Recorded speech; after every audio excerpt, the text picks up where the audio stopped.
नमस्कार, मनोज सोम। बहुत बहुत स्वागत है आपका एक नई वीडियो में। देखिए, आज हम पढ़ेंगे दक्षिण अफ्रीका के विषय में। पिछली वीडियो में मैंने आपको अफ्रीका महाद्वीप के विशेष पॉइंट कराए थे और उसकी एक पीडीएफ मैंने अपने टेलीग्राम ग्रुप पर जोड़ दी थी।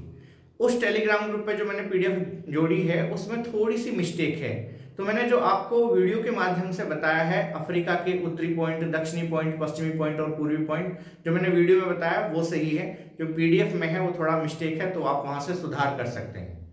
तो आज हम जो है आगे वहां से बढ़ते हैं। तो अफ्रीका महाद्वीप में एक देश है दक्षिण अफ्रीका। तो आज हम दक्षिण अफ्रीका के विषय में पढ़ेंगे। देखिए, दक्षिण अफ्रीका का भारत से संबंध रहा है। आपने सुना होगा कि महात्मा गांधी लगभग 21 से 22 साल महात्मा गांधी ने अपना जीवन दक्षिण अफ्रीका में बिताया था।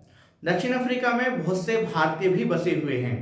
दक्षिण अफ्रीका का जो डरबन क्षेत्र है, यहाँ पे भारतीय मूल के जो लोग हैं निवास करते हैं। और हुआ यह था, देखिए 1860 में बहुत से भारतीयों को अंग्रेजों ने दक्षिण अफ्रीका ले जाया, मतलब दक्षिण अफ्रीका में ले जाया गया और इनके द्वारा यहाँ पे गन्ने की खेती की गई। तो दक्षिण अफ्रीका में जो गन्ने की खेती आज की जाती है, ये भारतीयों के द्वारा ही यहाँ पे शुरू की गई थी और ये कार्य अंग्रेजों ने किया था। दक्षिण अफ्रीका पे भी अंग्रेजों का ही शासन था इस समय। और दक्षिण अफ्रीका में गांधी जी ने भारतीयों की जो दुर्दशा हो रही थी उसके लिए सबसे पहले सत्याग्रह का उपयोग भी यही किया था। आज भी दक्षिण अफ्रीका में गांधी जी के द्वारा बनाए गए जो आश्रम हैं ये स्थित हैं। और इसके अलावा यहाँ पे क्या हुआ, यहाँ पे की अगर मैं बात करूं तो इस महाद्वीप में श्वेत और अश्वेत की लड़ाई चली, जिसमें दक्षिण अफ्रीका जो देश है ये प्रमुख रहा।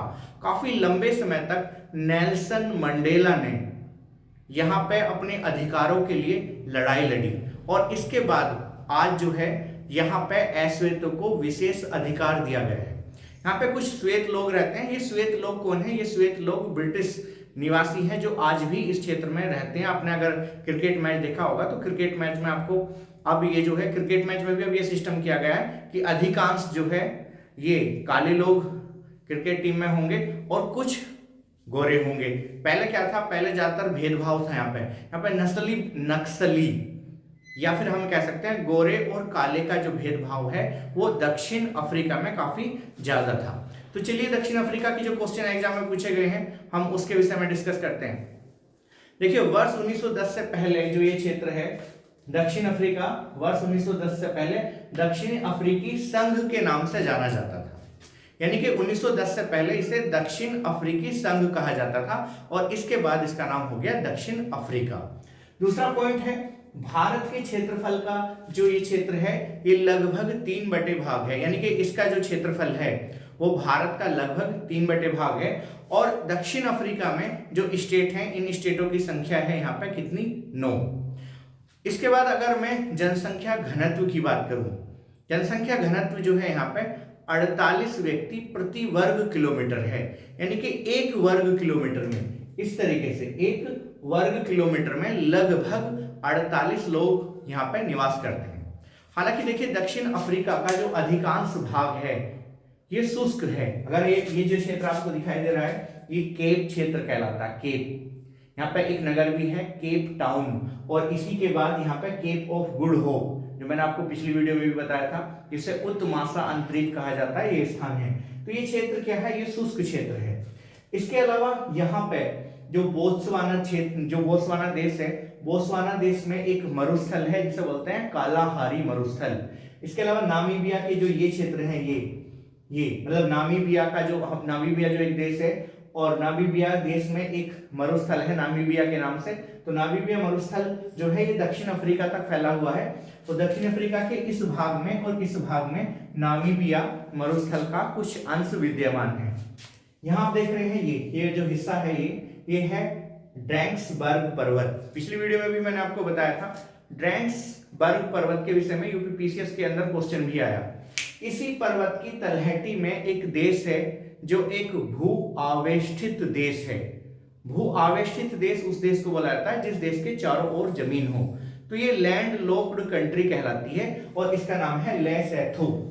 तो लेसोथो जो देश है ये अफ्रीका के आंतरिक भाग में स्थित है। ये आप अच्छी तरीके से याद रखेंगे।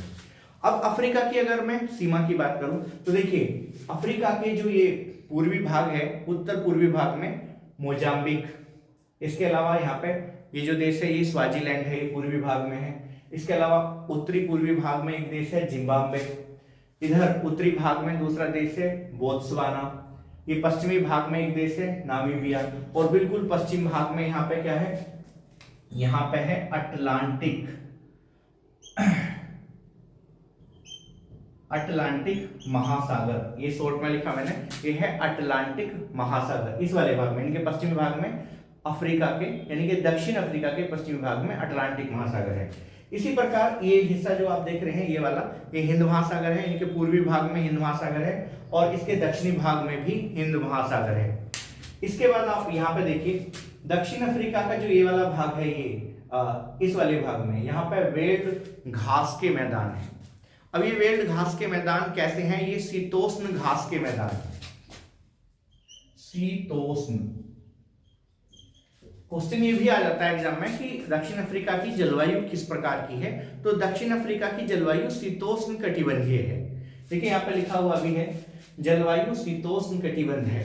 अब शीतोष्ण कटिबंधीय जलवायु होती क्या है, आप यहाँ समझिए। मैंने कल की जो पिछली वीडियो आपको बनाई थी, यानी कि अफ्रीका महाद्वीप में जो वीडियो बनाई थी, मैंने आपको बताया था कि अफ्रीका महाद्वीप की जो ज्यादातर जलवायु है वो उष्ण कटिबंधीय है, लेकिन अफ्रीका महाद्वीप के दक्षिण अफ्रीका देश की जलवायु शीतोष्ण कटिबंधीय है।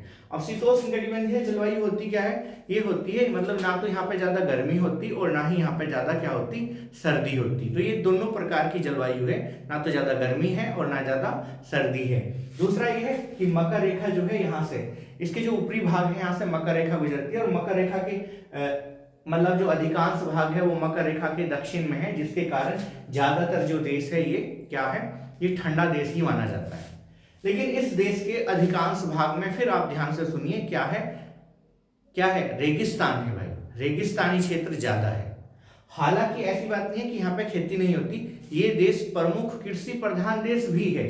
देखिए लिखा हुआ है कृषि प्रधान देश है और नैटाल क्षेत्र में गन्ने की खेती की जाती है।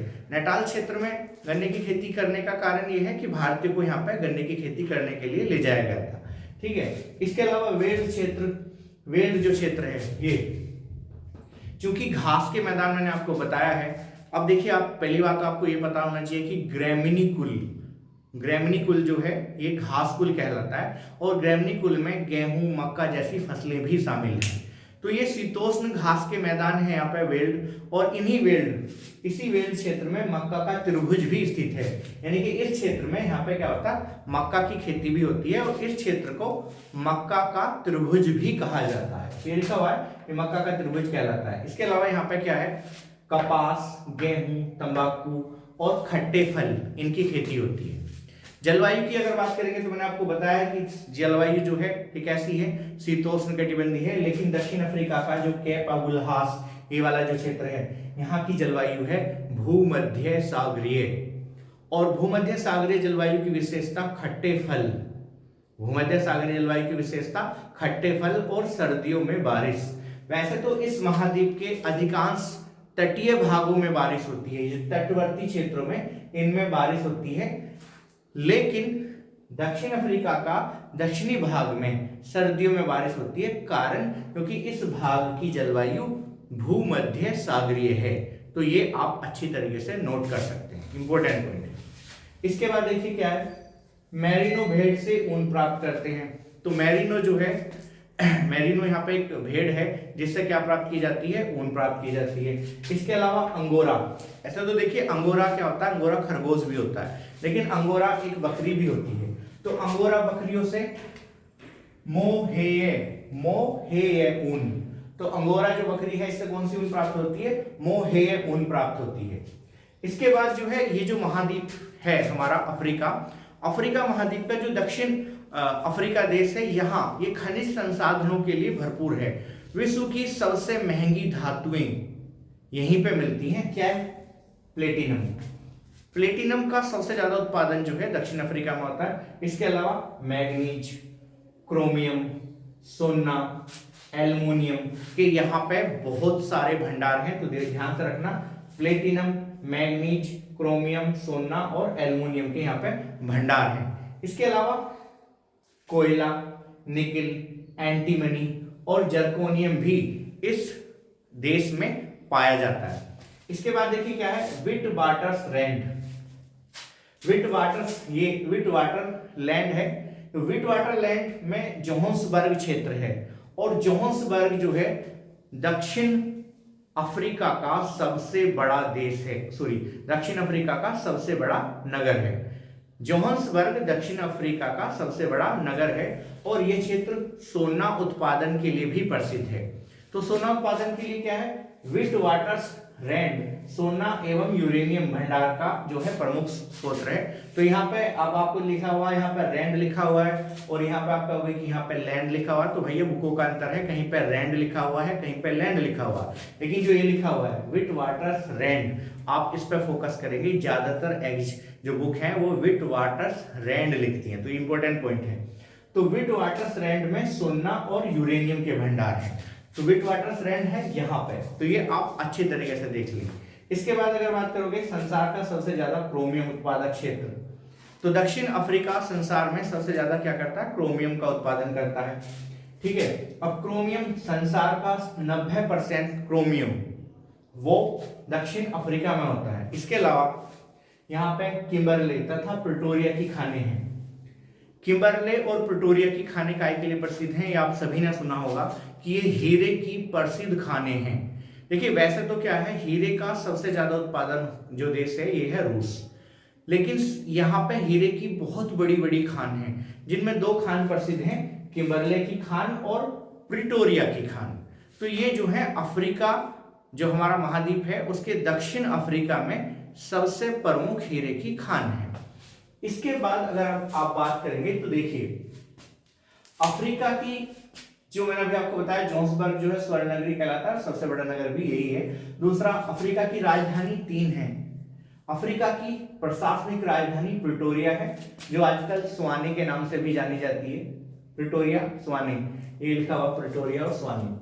दूसरा, इसकी जो वैधानिक राजधानी है, वैधानिक मतलब जो लीगल राजधानी है इसकी, ये है केप टाउन, तो केप टाउन इस क्षेत्र में है यहाँ पे। दूसरा, न्यायिक राजधानी जहाँ पे न्याय किया जाता है, ये है ब्लोमफोटेन। अब वैधानिक राजधानी कैसे है, वैधानिक जहां पे संसद स्थित है, यानी कि अगर क्वेश्चन ये पूछता है कि अफ्रीका की संसद कहां पे है, तो भैया केप टाउन में है, और यही इसकी कैसी राजधानी है, वैधानिक राजधानी है। अब अफ्रीका में अलग अलग किस्म के लोग पाए जाते हैं। अफ्रीका मतलब दक्षिण अफ्रीका, अफ्रीका में जब बोलूंगा तो आप दक्षिण अफ्रीका याद रखेंगे, मुंह से मेरे गलत भी निकल सकता है, तो आप जब भी मैं अफ्रीका बोलूं तो आप दक्षिण अफ्रीका ही याद रखेंगे अच्छी तरीके से। तो अफ्रीका में नैटाल में, जो नैटाल क्षेत्र है यहाँ पे जुल्लू, ये जुल्लू जनजाति है। इसके अलावा केप क्षेत्र, यानी कि ये जो क्षेत्र है केप क्षेत्र में खोसा जनजाति। बोत्सवाना जो ये जो क्षेत्र है यहाँ पे, तो बोत्सवाना में सवाना नस्ल के लोग पाए जाते हैं। और मैंने भी आपको बताया था कि डरबन जो है, डरबन में भारतीय मूल के लोग यहाँ पे निवास करते हैं। इसके अलावा नीग्रो नस्ल के लोग, अफ्रीका में ज्यादातर जो लोग हैं ये नीग्रो नस्ल के लोग हैं। अभी मैंने आपको बताया कि अफ्रीका में अधिकांश लोग अश्वेत हैं, लेकिन यहाँ पे भूरे रंग के यानी कि अंग्रेज भी निवास करते हैं, और ये अंग्रेज ब्रिटेन के निवासी हैं। एक क्वेश्चन एग्जाम आता है, देखिए पूर्वी लंदन कहाँ स्थित है। अब देखिए लंदन जो है इंग्लैंड की राजधानी है, लेकिन एक लंदन आपका कहाँ पे है, एक लंदन दक्षिण अफ्रीका में भी है। तो ये कहाँ पे है, देखिए ईस्ट लंदन यहाँ पे है। ईस्ट लंदन इसका दक्षिण अफ्रीका का प्रसिद्ध बंदरगाह भी है। अगर यहाँ के बंदरगाह की मैं बात करूं तो एक है डरबन, दूसरा जो प्रमुख बंदरगाह है ये है कैबेरा, जिसे पोर्ट एलिजाबेथ भी कहा जाता है। इसके अलावा ईस्ट लंदन है, और इस साइड में जो है केप टाउन जो है ये भी एक बंदरगाह है। तो ये था हमारा क्या, ये था हमारा दक्षिण अफ्रीका। आज का सेशन यहीं समाप्त होता है। धन्यवाद।